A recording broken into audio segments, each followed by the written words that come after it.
Hello, my name is Asha Makana Panyako. I'm the founder for CodeYetu, a community-based organization that started in July 2018. So CodeYetu is a community-based organization that focuses on teaching children from underserved communities how to code. We focus mostly in children's home, slum areas and rescue centers. The motivation to start the organization, it stems from two different perspectives. One of the perspective is, as a young child, I had an opportunity to be mentored by a really good teacher.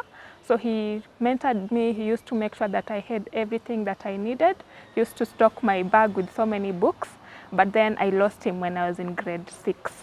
So the way he cared for me and other children at school inspired me to also start caring for other children when I had got the opportunity to do that. And also I focused mostly on girls because my mother did not get a chance to go to school. And I've seen her struggle trying to learn basic things like writing her name. And it's mostly because that time women were not being educated. So I feel like we really need to step in for our mothers and give the girls from these communities that don't really value education for girls an opportunity.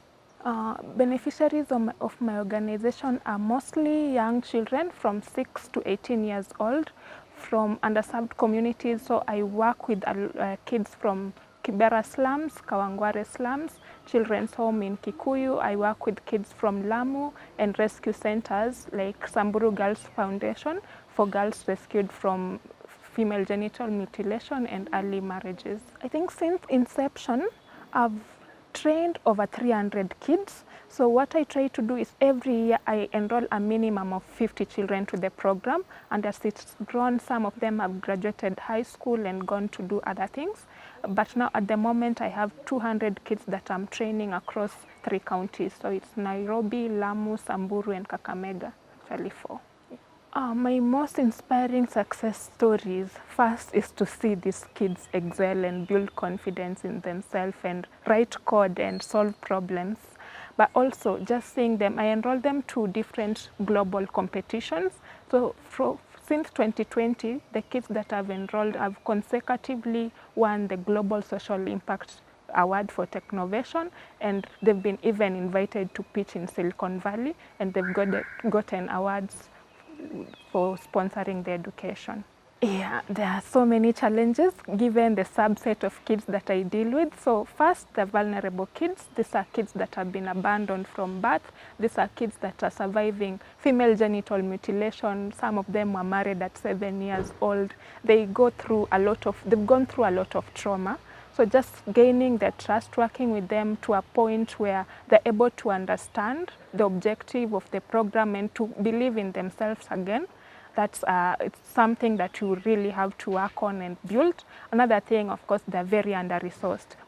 When I start, most of the institutions, they don't have even computers or electricity. So I have to rely on using community centers until to a point when the donors see the work that these kids do and donate computer labs to them. So mostly our challenge is resourcing, but yeah, we manage with what we get.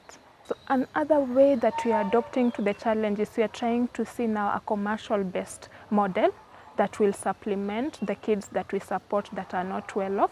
So we enroll kids at a fee and teach them online how to code. Some of the strategies to ensure the continuity and sustainability of the organization like from the name, we are called CodeYetu. So we've structured it around the community. It's our community, it's our code. So we rely mostly on the tech community of Nairobi. The techies in Nairobi are always willing to help. So they volunteer their resources and their time to help these kids learn how to code. So that's our number one strategy that we use, relying on the tech community in Nairobi to help us get resources and teach the kids.